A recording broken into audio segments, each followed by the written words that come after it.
Efa salama kosa kehitriny ny lieutenant colonel Charles Andrena Soavina rehefa avy nanaraka fitsaboana tao amin'ny nosy la réunion ity farany moratsaivana dia isan'ny nitarika ny etsiky ny kapisat tamin'ny taona 2024 fanontaniana kehitriny mipetraka azo hiverina tandrazana ve izany ny lieutenant colonel Charles Andrena Soavina. Raha efa tonga eto Madagasikara amin'ny filoha teo Marc Ravalomanana mbola any Saint-André an'ilay réunion kosa ny lieutenant colonel Charles Andrena Soavina.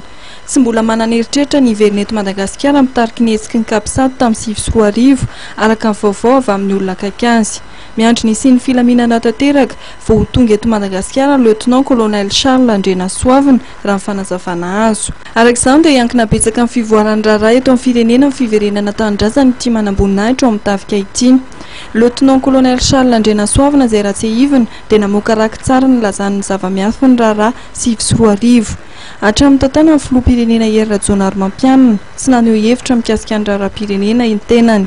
Herinandro taoriana tongavan'Andriamatoa Marc Ravalomanana tsy mbola naneho hevitra ihany koa izy. Mikasika ny toe-pahasalamana Andriamatoa Charles Andrena Soavina indray dia efa tomombana ny fahasalamana araka nambaran'ny olona akaiky azy, saingy mbola manaraka fanaraha-maso ara-pahasalamana ny tenany. No marian'ny olona akaiky ny colonel Charles Andrena Soavina fa ny fianakaviana sy ny namany no miantoka ny fitsaboana n'ity manamboninahitra ambony ity.